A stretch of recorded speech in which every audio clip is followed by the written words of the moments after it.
Waalaikumsalam.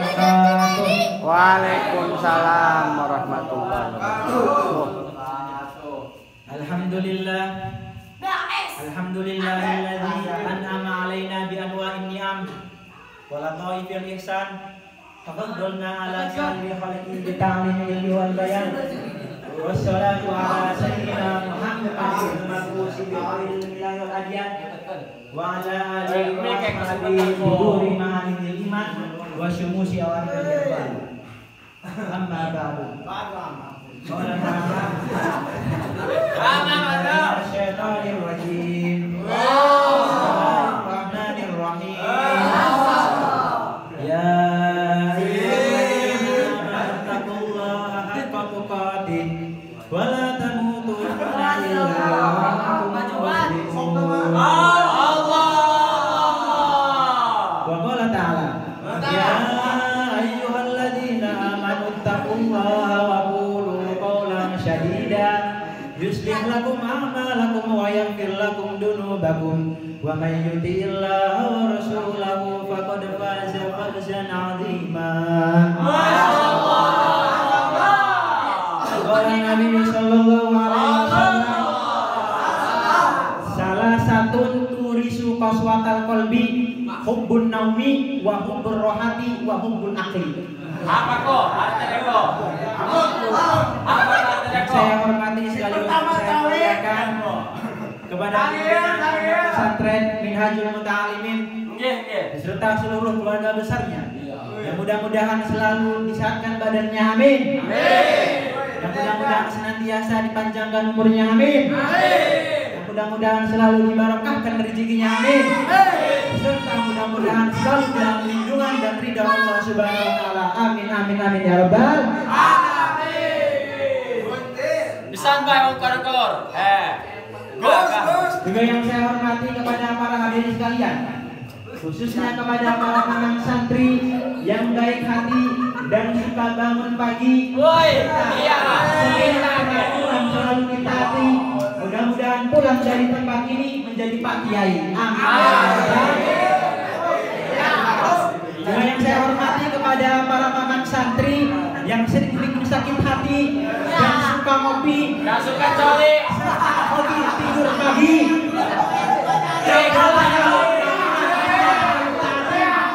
Mudah-mudahan pulang dari tempat ini masa depannya penuh dengan halusinasi dan ekspektasi.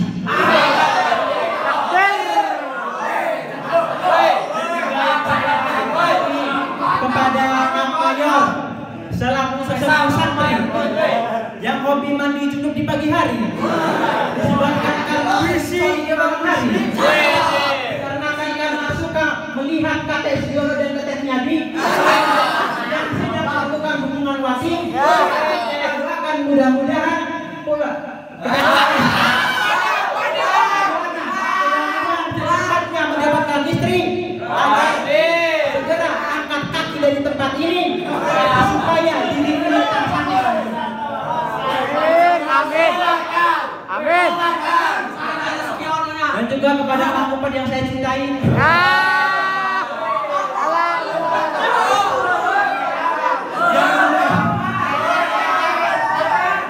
Yang memiliki tempat khusus dalam hati sehingga selalu terbayang-bayang di malam hari.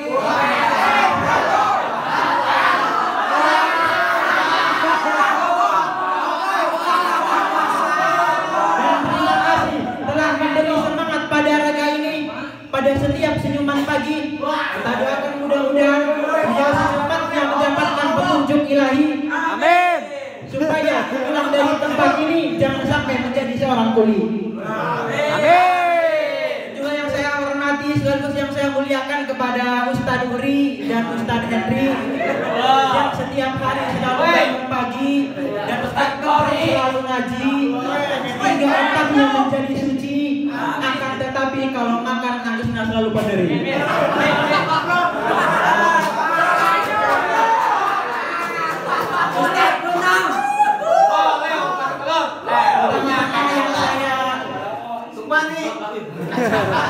Pertama-tama marilah kita panjatkan puji syukur atas kehadirat Allah Subhanahu wa taala yang telah memberikan nikmat kepada kita semua.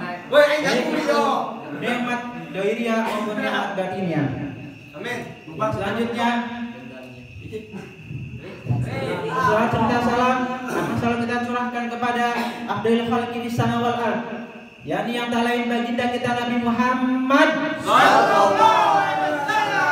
yang telah membawa kita dari zaman jahiliyah menuju zaman ilmiah, yang telah membawa kita dari zaman jaduliyah menuju zaman canggihnya, yang telah membawa kita dari zaman kunoniyah menuju zaman netizeniyah, yang telah membawa kita dari zaman bulaniyah menuju zaman sultaniyah.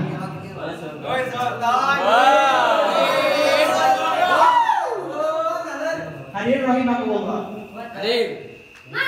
Setiap perbuatan yang diridhoi oleh Allah Subhanahu wa taala itu dinamakan ibadah. Akan tetapi ada 3 perbuatan ibadah yang paling utama menurut Allah Subhanahu wa taala.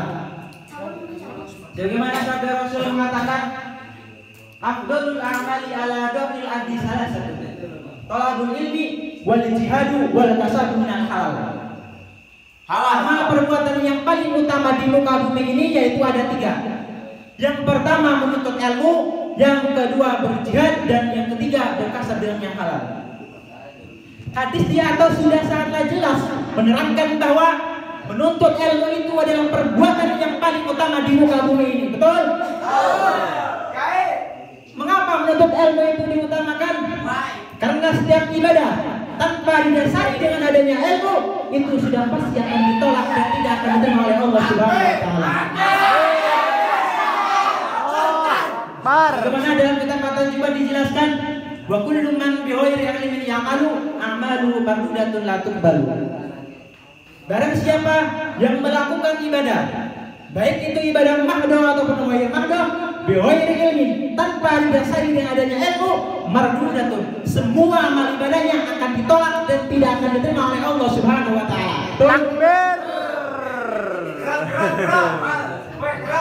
Dan juga dalam kitab Ta'lim wa Ta'lim dijelaskan, fasadun kabirun 'alimun mutahaddiqun wa akbaru min jahilun mutanasibun. Sebuah kerusakan yang sangat besar bagi orang-orang yang mempunyai ilmu tapi tidak sesuai dengan ilmu agama dan ilmu yang dimiliki pada dirinya. Dan juga sebuah kerusakan yang sungguh sangat besar bagi orang-orang yang rajin ibadah, hobi ibadah, suka ibadah, tapi tidak mendasari dengan adanya ilmu, alias bodoh, tolol, bego,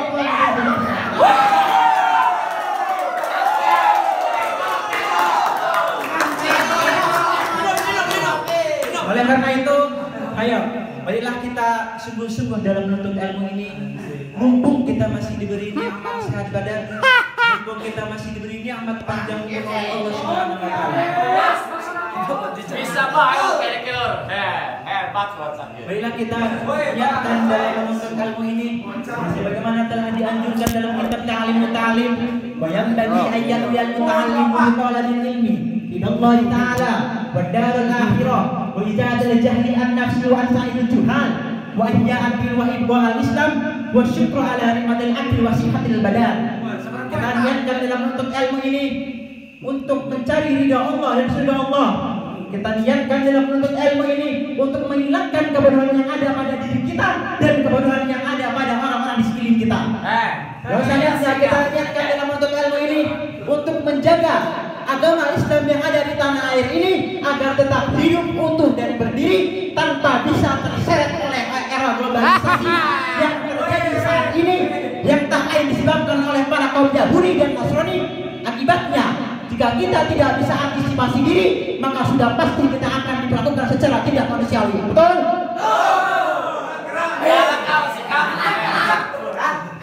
Lalu yang terakhir, kita niatkan dalam menuntut ilmu ini bentuk rasa syukur kita kepada Allah yang telah memberi nikmat kita, yang telah memberi kepada kita semua berupa nikmat akal dan sehat badan.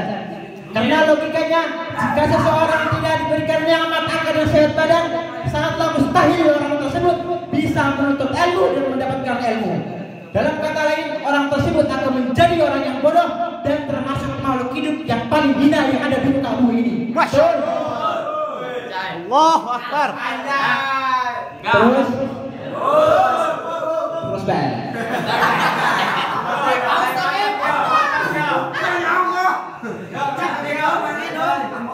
Hadirin saya hormati. Dan juga menuntut ilmu itu banyak manfaatnya dan pahalanya pun sangatlah luar biasa. Sebagaimana sampai Rasul juga mengatakan lagi, julusu sa'atin indal ulama ahabbu ilayya min ibadati alfi sana. Barang siapa yang duduk 1 jam bersama para ulama lebih saya cintai daripada ibadah sunnah 1000 tahun. Subhanallah. Coba bayangkan saudara, duduk 1 jam bersama para ulama saja pahalanya lebih unggul dan paling dicintai oleh Nabi daripada ibadah sunnah 1000 tahun. Oleh karena itu kita sebagai santri harus bersenang hati karena kita hidup sehari-hari bersama Pak Kiai yakni Abi yang sudah pasti kita akan mendapatkan banyak pahala yang melimpah dan kita akan termasuk orang-orang yang dicintai oleh Rasulullah SAW. Jika kita sudah dicintai oleh Rasulullah, fatanalu mahabbatullahi wa ridahu, maka sudah pasti Allah pun akan cinta dan ridho kepada kita. Lalu jika Allah sudah cinta kepada kita, fa'ataka kullama turidu minar rizqi wa ghairihi. Apapun yang kita inginkan, yang kita minta kepada Allah, baik itu berupa materi ataupun materi, sudah pasti akan diberikan oleh Allah Subhanahu wa taala. Betul? Masya Allah. Dengekeun dak, dengekeun. Satu-satunya manusia dalam Al-Quran sudah mendapat jaminan ampun dari seluruh dosa yang pernah dikerjakan cuma Rasulullah orangnya. Al-Quran yang menjanjikan liyaghfira lakallahu ma taqaddama min dhanbika wa ma ta'akhkhar. Wahai Muhammad, dosamu yang dahulu, dosamu yang sekarang, dosamu yang akan datang kalau memang ada, seluruhnya sudah mendapat jaminan ampun dari Allah Subhanahu wa taala. Orang yang nyata-nyata sudah mendapat jaminan ampun ini, ibadahnya luar biasa. Luar biasa bagaimana? Sejarah menceritakan beliau kalau sholat malam sampai bengkak kakinya karena rajin sujud. Siti Aisyah menceritakan suatu malam setelah sholat isya, ketika saya akan tidur, saya lihat suami saya sedang sholat, saya pun tidur. Tengah malam saya terbangun dari tidur, saya lihat masih sholat juga, saya pun tidur lagi. Menjelang sepertiga malam akhir, saya terbangun, saya lihat masih sholat juga. Saya hampiri beliau, lalu saya bertanya setelah sholatnya usai, wahai baginda, ya Humairah, wahai yang pipinya tentang darah, ada apa istriku? Ya baginda kan sudah mendapat jaminan ampun dari Allah. Iya, lalu gimana? Ya kalau ibadah gak usah gitu-gitu amatlah baginda. Orang yang sudah mendapat jaminan ampun kan mestinya tenang, aman. Ini malah seolah-olah beliau orang yang paling banyak mempunyai dosa. Tidak puas hanya dengan melakukan sholat yang wajib, ditambah dengan yang sunnah-sunnah. Ya gak usah gitu-gitu amat lah baginda ibadahnya. Toh baginda kan sudah mendapat jaminan ampun ini dari Allah. Terhadap usul istrinya ini, apa tanggapan beliau? Sederhana tapi melambangkan sikap jiwa yang luhur. Ya Aisyah, ala uhibbu an akun abdan syakura. Wahai istriku, apa saya tidak senang kalau saya ini oleh Allah mendapatkan gelar abdan syakura, hamba yang pandai bersyukur, hamba yang tahu berterima kasih. Makin diampuni, makin banyak sujud saya. Makin diampuni, makin banyak ibadah saya kepada Allah Subhanahu wa taala. Masya Allah. Hadirin sekalian yang saya hormati, pantas saja kalau suatu hari malaikat Jibril datang menasihati Rasulullah SAW, yang artinya juga menasihati kepada kita semua. Apa kata malaikat Jibril kepada baginda Nabi? Ya Muhammad, aish ma syi'ta fa innaka mayyitun. Wahai Muhammad, hiduplah semau kamu, tapi jangan lupa kamu pasti akan mati. Jika dilarang tidak terlarang, dicegah tidak tercegah, kau mau melakukan hidup menurut mau sendiri, persilahkan. Hidup menurut mau dan gayamu. Tapi jangan lupa, fa innaka mayyitun, suatu saat kau pasti bakal mati. Dan mati itu bukan akhir dari segalanya. Dia adalah babak baru bagi kehidupan selanjutnya. Silahkan kalian hidup menurut maumu, tapi jangan lupa kalian semua pasti akan mati. Wa'mal ma syi'ta fa innaka majziyun. Kerjakan apa saja yang mau kamu kerjakan. Kalau mau mengalahkan segala macam cara, persilahkan. halalkan segala macam cara.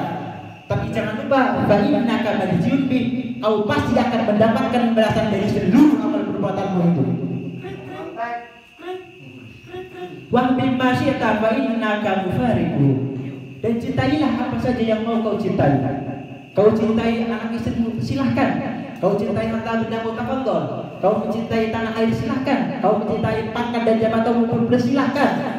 Tapi jangan lupa, fa'innaka mufariqu, kau pasti akan berpisah dan akan meninggalkan seluruh yang kau cintai itu. Apa artinya ini buat kita semua? Ternyata sesudah maut datang menjemput kita, akan ada kehidupan sesudah hidup yang kita kerjakan sekarang ini. Hadirin sekalian yang berbahagia,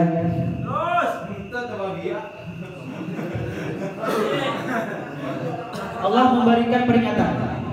Qul innal mautal ladzi tafirruna minhu fa innahu mulaqihu. Katakan, maut yang kamu akan melarikan diri daripadanya, yang kamu takuti benar dia pasti akan datang menjemputmu. Datangnya memang tidak kita harapkan yang namanya maut. Tapi sekali dia datang, tak ada pintu tempat kita berada. Dia memang tidak pernah kita undang, tapi sekali dia datang mengetuk pintu, kau tak apa yang bisa menolaknya. Dia adalah sebuah tanda seru bagi kehidupan kita semua.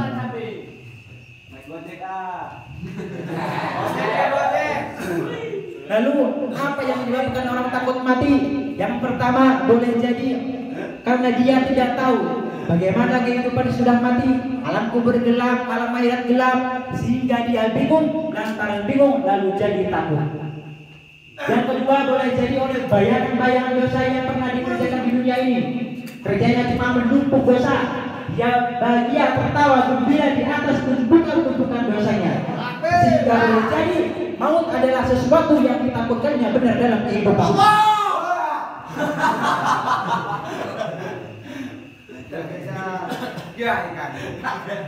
Tetapi bagaimanapun takutnya, tidak ada tempat kita berlari dari darinya. Janganlah kamu merasa takut dan janganlah kamu bersedih hati. Tuh, itu kalau bertakwa. Wala tahinu wala tahzan. Orang bertakwa tidak pernah stres seburuk apapun. Karena takdir tidak ada yang salah dia memandang takdir. Musibah tidak ada yang keliru dia memandang musibah. Bukan mengganti musibah, tapi menyikapi musibah. Ada orang yang bapaknya meninggal, 3 bulan gak keluar rumah, menangis setiap malam, tidak ikhlas, tidak ridho, Allah memanggil bapaknya. Padahal pemilik tunggal bapaknya adalah Allah Subhanahu Wa Taala.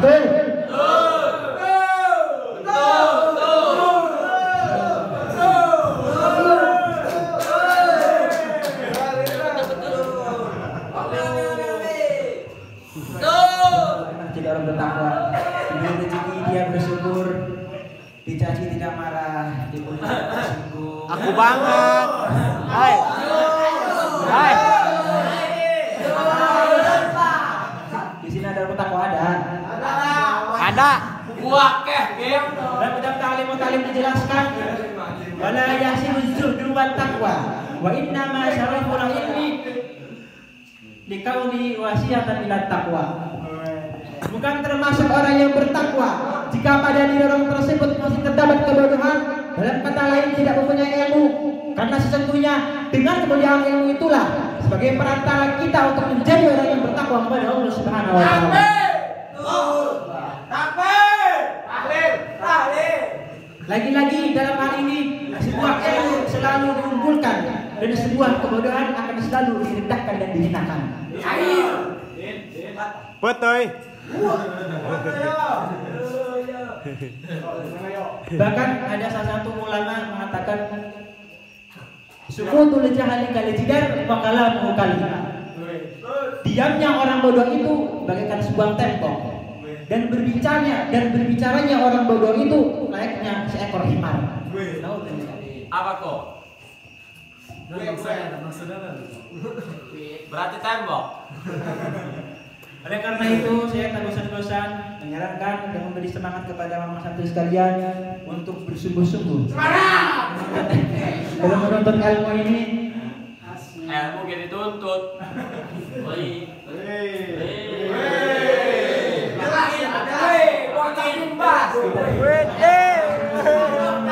dalam kelompok ilmu ini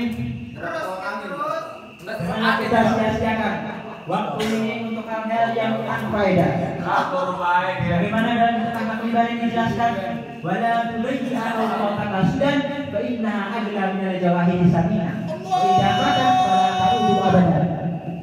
Janganlah kamu pernah menyanyiakan waktumu untuk hal-hal yang tidak berfaedah, untuk hal-hal yang tidak bermanfaat bagi dirimu, karena sesungguhnya waktu adalah emas. Dan sesungguhnya waktu adalah sangat berharga daripada sebuah intan permata yang mahal harganya. Sindir, bela, sindir. Karena waktu yang telah kau lewati kemarin sampai kapanpun tidak akan terjadi di masa yang akan datang. Iya. Masa iya. Hadirin sekalian yang saya hormati, terus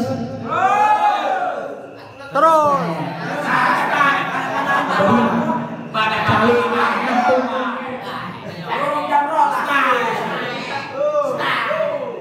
Kalimat sibuk adalah kalimat yang paling sering digunakan orang dalam kehidupan.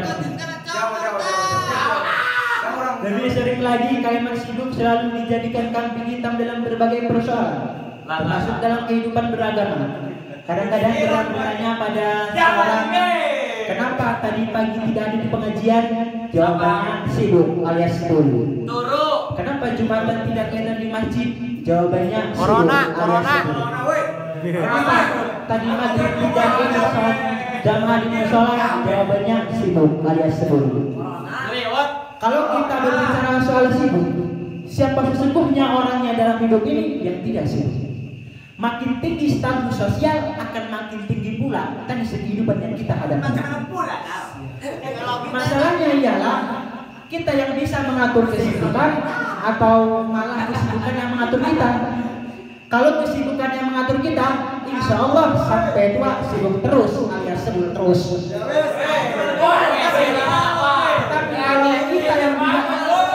Kalau kita yang bisa mengatur kesibukan, itu artinya dalam hidup ini ada semacam bahasa kerennya description of jobs. Apa artinya kok?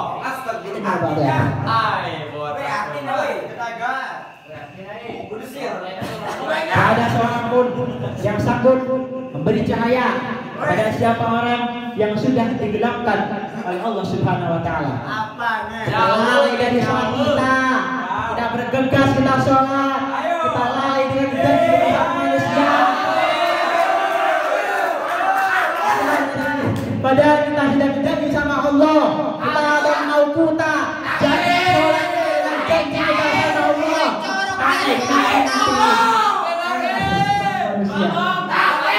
Gimana mau punya cahaya?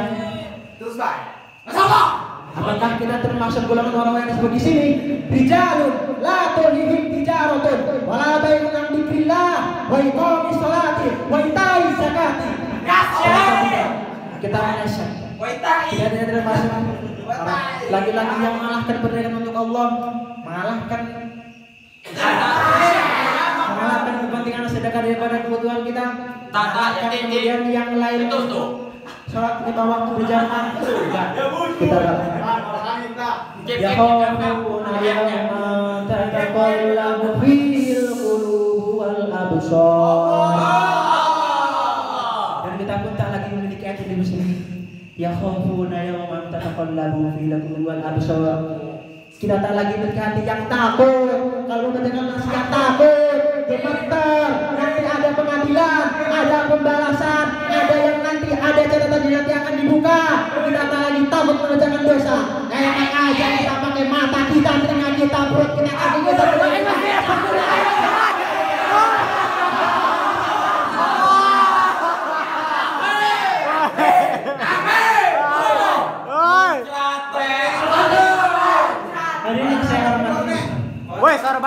sorbanan. Sejak awalnya iblis memang sudah memproklamirkan diri di hadapan Allah Subhanahu wa taala.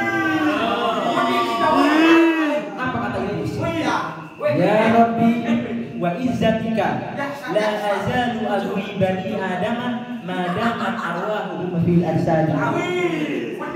Ya Allah, demi kemuliaan-Mu saya bersumpah kata iblis. Amin. Saya akan memperdayakan manusia.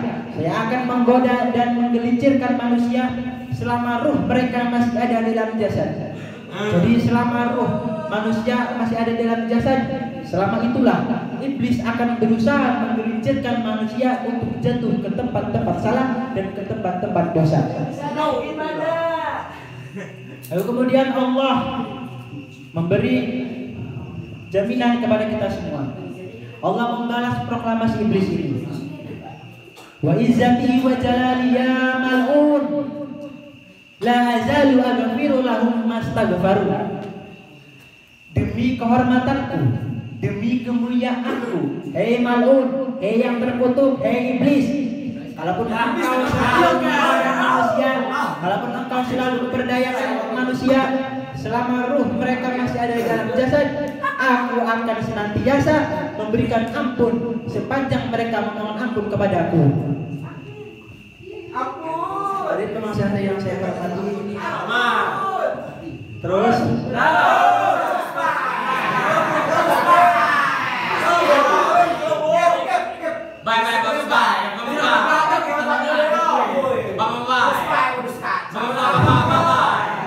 Mungkin yang bisa dapat saya sampaikan.